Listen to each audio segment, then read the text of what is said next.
Hi, and thanks for watching This Week in East Brunswick, the news and information program about East Brunswick. On our first segment, we'll look at some highlights of East Brunswick's Group 4 Central Jersey Championship game played against J.P. Stevens last Saturday. Then over to a town meeting that was held last Saturday in the library with Congressman Jim Corder.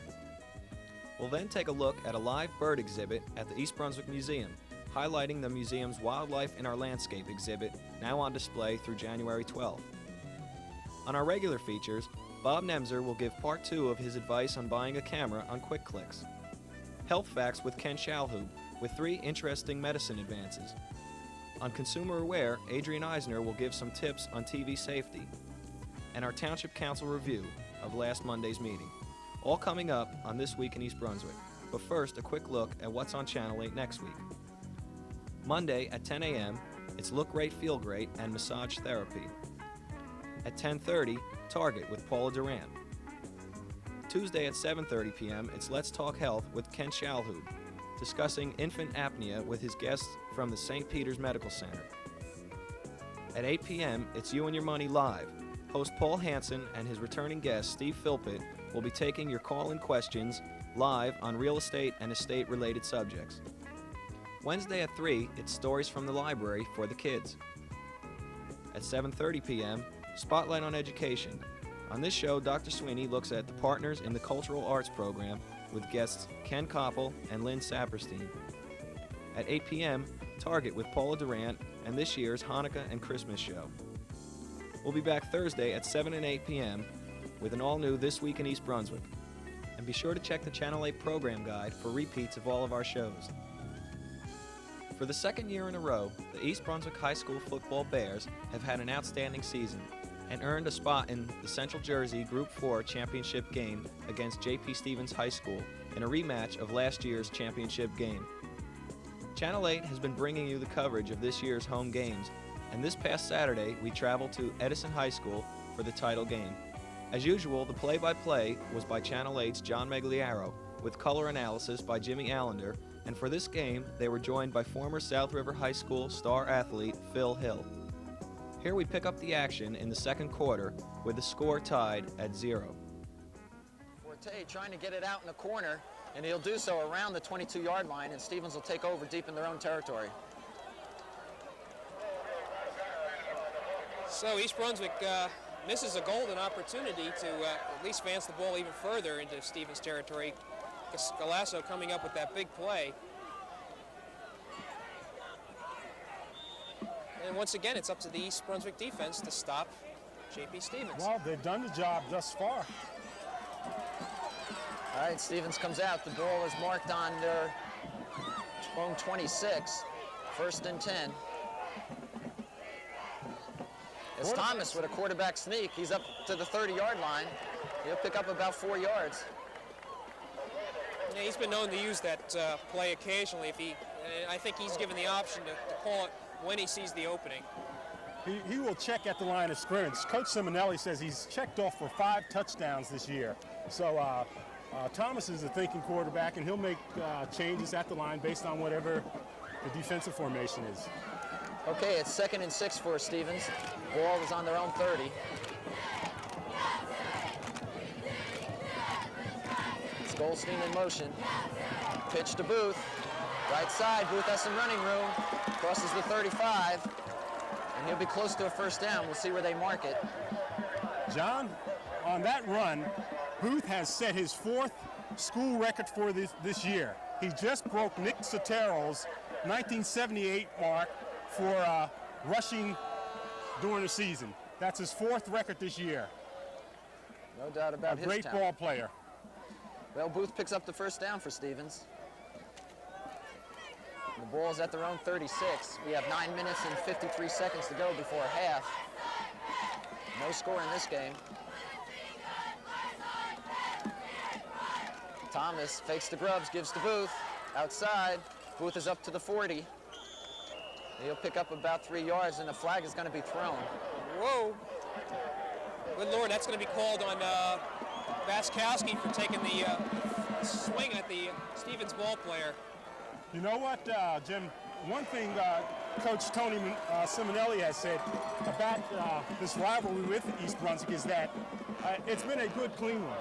They've played hard, good football each game, but nothing on the field has been done to make it a dirty rivalry, so to speak. And I don't think nothing has been done yet to do that. No, I think, though, both teams are going to have to control their emotions this game. You don't want to have a game tainted by something like that.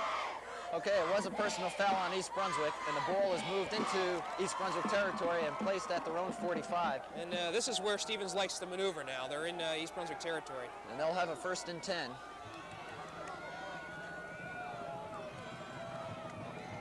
Thomas calling signals. It's a pitch to Booth. He's going to throw the ball. Booth throws it down. He's looking long for number 86.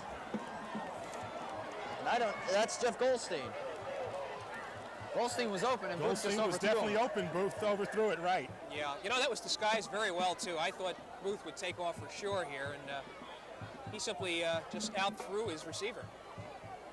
If you're just joining us, I'm John Migliaro. I'm being joined this afternoon by Jimmy Allender and Phil Hill.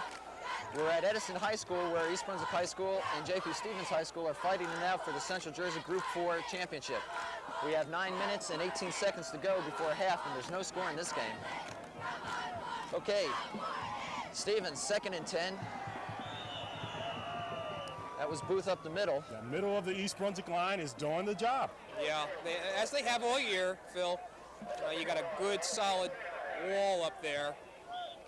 It appears as though Stevens' running success has been to the outside thus far. All right, the ball has been placed on the East Brunswick 43-yard line. It's 3rd and 9 for Stevens. I think you can look for Fromm here. Thomas looking to throw. He's got Goldstein over the middle by himself. He's going to score. Goldstein, quick slant play, wide open. Well, you saw it. Bruning was on the coverage right there, and just a perfect throw right down the middle. Goldstein just outran the defense. You called it, Jimmy. Just a nice play. That's all you can say. He's split the defenders, slanted towards the middle. The throw was right there, and all he had to do was take it in. So Stevens gets on the board first with 8 minutes and 35 seconds to go here before the halftime. Jeff Goldstein with a nice reception and a nice run for a touchdown. Not someone we've heard too much about either, huh? You don't hear too much about him. He doesn't have that many receptions. Fromm usually gets most of them. All right, Stevens for the extra point. Good snap. The ball is down, and it's good. J.P. Stevens takes the lead, 7-0.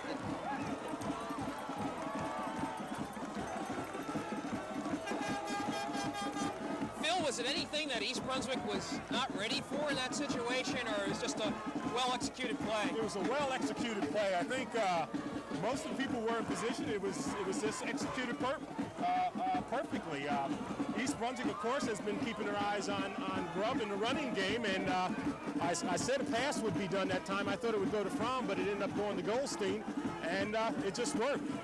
I think one thing, too, Phil, they appeared to catch East Brunswick in a man-to-man coverage, and it was a mismatch, Bruning against Goldstein in terms of height.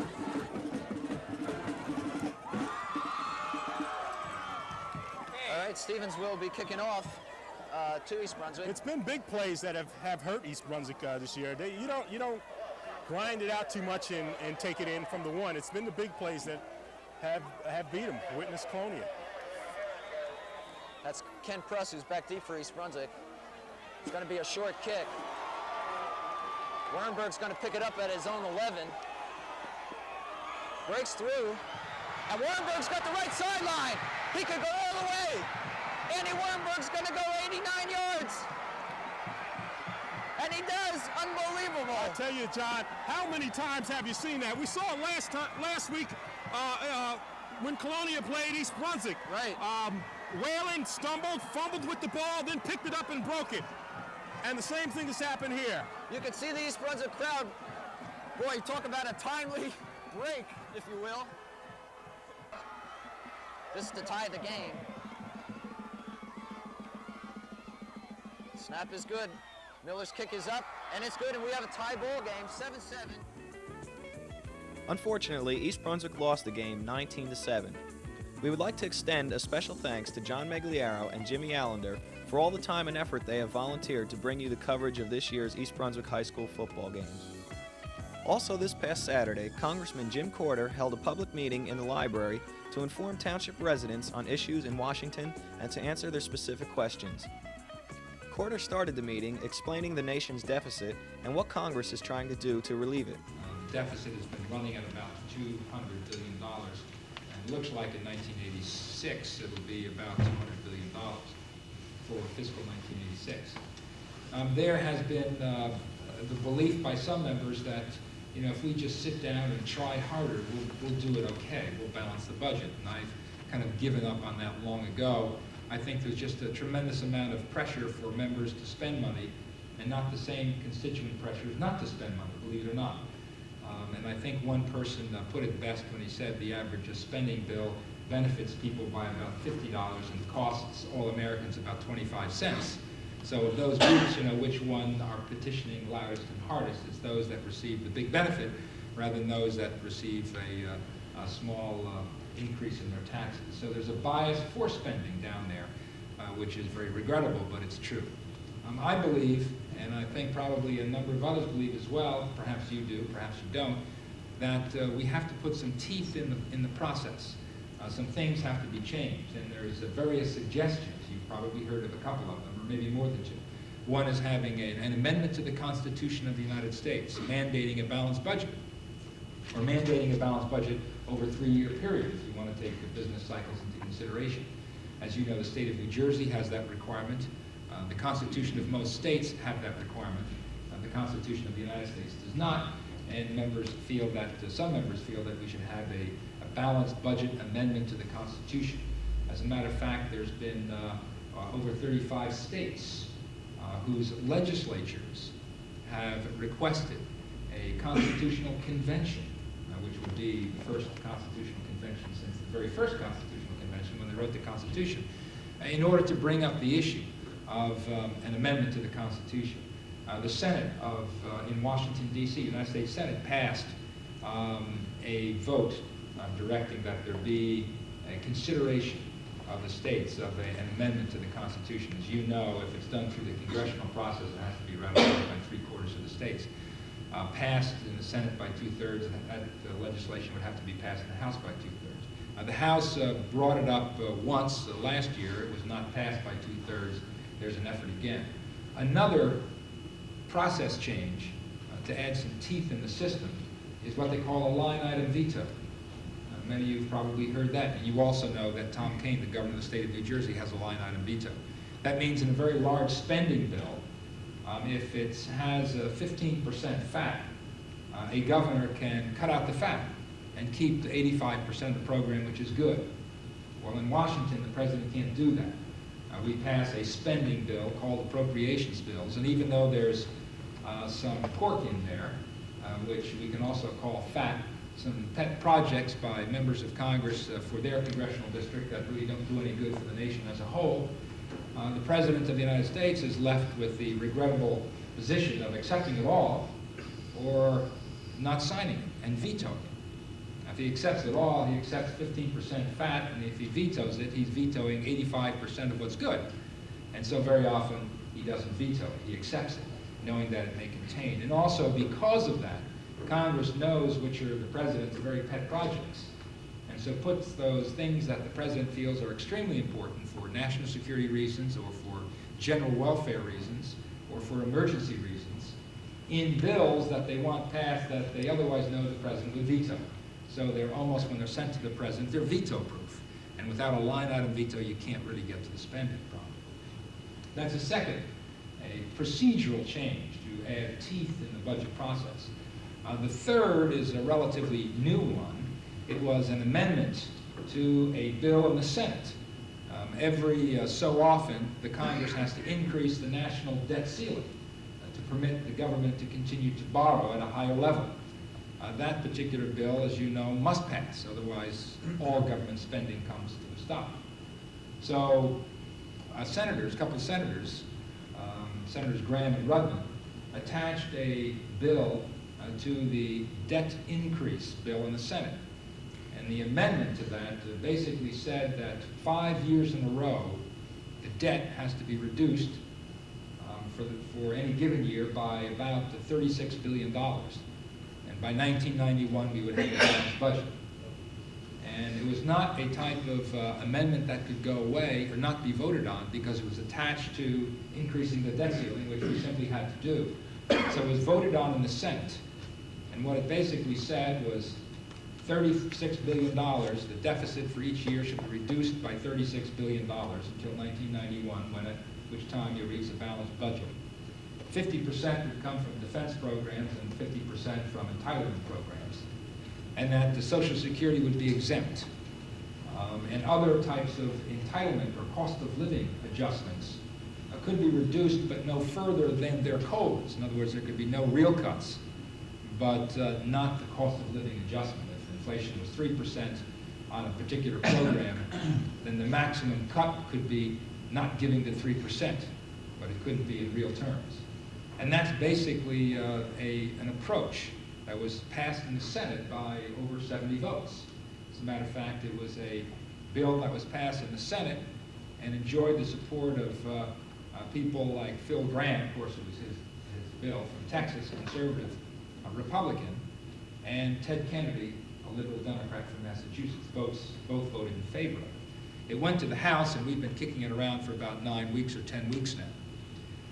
We finally passed something that was strikingly different than the Senate. What the House did was start adding a lot of favored programs to make them compatible with Social Security, i.e. exempt.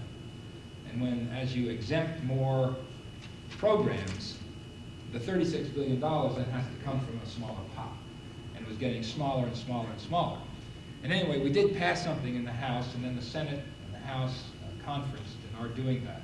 But I understand that the leaders of that conference have agreed to a bill that will do exactly that, that will reduce the deficit by $36 billion per year, exempts some programs. But nevertheless, progress has been made. It looks like perhaps this week when we go back to Washington, we'll be voting in favor of a Graham-Rudman type of approach which would mandate a reduction in deficits by $36 billion per year. Congressman Corder expressed that any residents with further questions can reach his East Brunswick office at 390-7733. Now let's go to the East Brunswick Museum for their live Birds of Prey exhibit.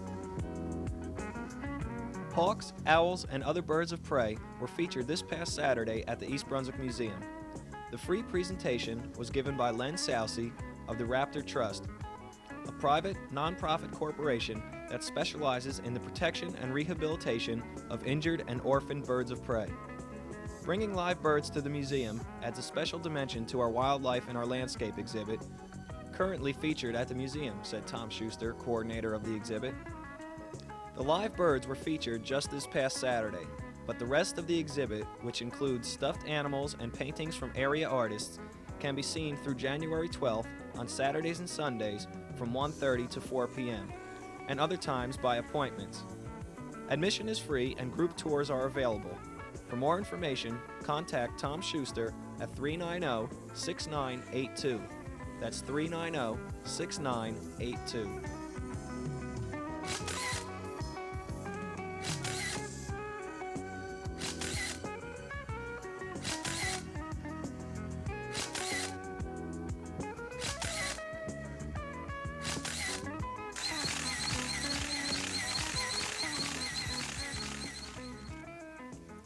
Hi, welcome to Quick Clicks. I'm Bob Nemzer, and we're going to be talking about How to Buy a Camera, Segment 2.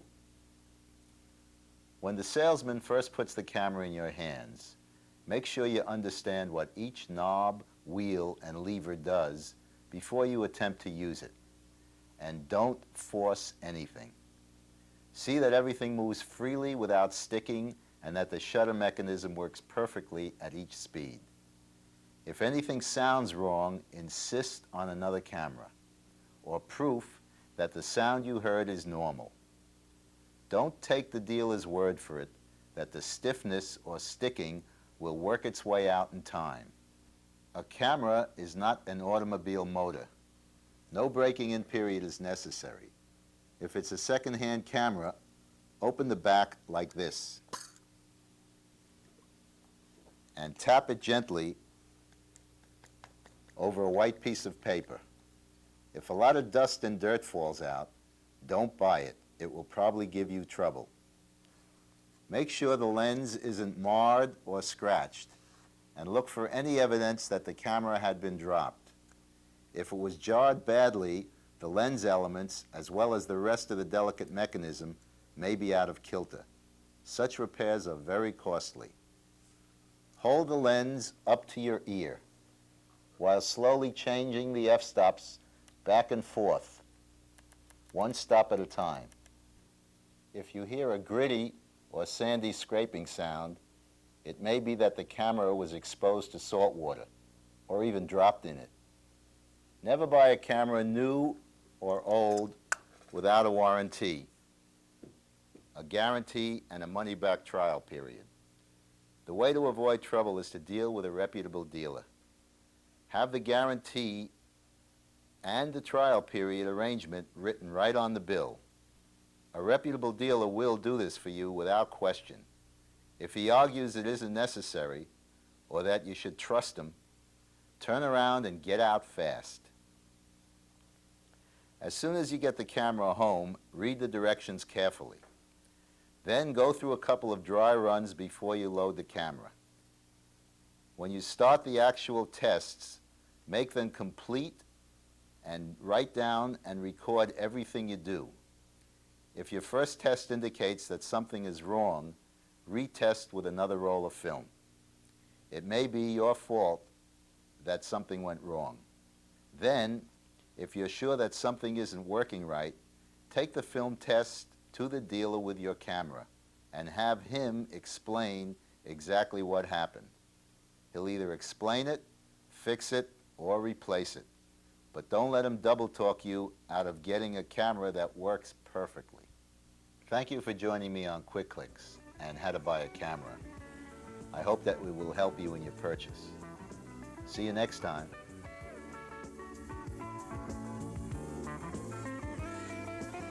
Here's 3 short medicine capsules for you. The Food and Drug Administration last month approved a device that bursts up kidney stones non-surgically with shock waves. The FDA claims that 80 to 90% of the people requiring kidney stone removal, which is a fairly traumatic form of surgery, are candidates for this device, which was developed in West Germany. Minoxidil, a drug taken orally for high blood pressure, also causes hair growth and is now being examined as a topically administered treatment for baldness. In a press conference late last year, Thomas Nigger of the Washington, D.C. Hospital Center said that in his year-long study of the drug in 96 patients, 30% had a cosmetically satisfactory response, at least doubling the amount of hair in the treated area. Interesting. And the last one, reports from Genentech in South San Francisco appearing in the December 20th Nature describe a successful genetic engineering of genes for lymphotoxin and tumor necrosis factor, 2 proteins that kill tumor cells in cell culture in animals. We're getting closer and closer every day to curing and finding out the cause of cancer. Thanks for watching. See you next week.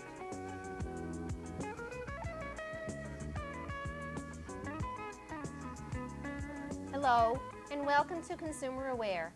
I'm Adrienne Eisner, Director of the East Brunswick Consumer Affairs Office. Television is part of our daily lives. We take it for granted. All we have to do is flip a switch and we find instant entertainment. However, too often we forget that this is an electrical appliance which must be handled with caution. Let's talk about safety precautions we should all keep in mind when operating our televisions. Television sets are provided with ventilation openings in the cabinet to allow heat generated during operation to be released. If these openings are blocked, heat buildup within the set can cause failures which may result in a fire hazard. So, never block the bottom ventilation slots of a portable television by placing it on a bed, sofa, or rug. Never place a set in a built-in enclosure unless proper ventilation is provided. Also, to avoid possible accidents, do not place a television on a shelf unless it is properly secured. If you are going out of the room or out of the house, turn off the television set. A possible malfunction when you are not there may result in a fire hazard. For added protection of the television set during a lightning storm, or when the set is to be left unused for an extended period of time, unplug it from the wall outlet. This will prevent possible shock and fire hazards due to lightning storm or power line surges. Caution children about dropping or pushing objects into the television set openings. Some internal parts carry high voltages, and contact can result in electrical shock. If accidentally something is dropped into the set, turn it off and call a service technician. Never expose the television set to rain, water, or operate it near water. For example, near a bathtub, kitchen sink, swimming pool, or in a wet basement. If the television set becomes damp or wet, pull the plug and have it inspected by a service technician before further use. Do not place liquids on top of the television set. Spilled liquid can cause electrical shorts that can result in fire or shock hazards. Television screens should be cleaned only with the set off. Be sure to wring out the cloth so that no drops of moisture are squeezed onto the glass. Never apply liquid or aerosol cleaners directly to the screen. Never add accessories to a set that has not been designed for this purpose or without the approval of the manufacturer. If your television set is either dropped or the cabinet damaged, unplug the set and have it checked by a service technician before using it again. If we can help you with any problems regarding your television set or any other consumer problems you may have, please call us at the East Brunswick Consumer Affairs Office. We're in the municipal building from 9 a.m. until 5 p.m., Monday through Friday. Our telephone number is 390-6954. Thank you for joining me on Consumer Aware. Hope I'll be seeing you again next week. At Monday's Township Council meeting, the Council unanimously rejected a $41.6 million bond ordinance that would have provided the funding for the redevelopment of Route 18 near the Tower Center. All council members and many residents voiced their concerns about using township monies for the state-owned land and that improvements are greatly needed on Route 18. But using this kind of funding was not in the best interest of township residents. That's all for this week. Thanks for watching.